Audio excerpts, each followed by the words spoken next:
আসসালামু আলাইকুম রহমতুল্লাহি আবরকাতুহু। প্রিয় ভিউয়ার্স, আজকে আমি আপনাদেরকে একটা লেটেস্ট লাইট আনবক্সিং করে দেখাবো, যেটা আপনারা খুবই অল্প দামে পাবেন আমাদের কাছে। কি দেখাবো? অবশ্যই ওদের আগ্রহ নিয়ে দেখার জন্য বসিয়ে রয়েছেন। দেখাবো, তাহলে দেখুন। এই দেখেন, দেখা যায় এই 5 ওয়াট লাইট।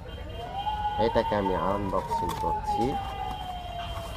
এই যে, দাম মাত্র 30 টাকা। কয় টাকা? 30 টাকা। না আসলে ফুরিয়ে যাবে।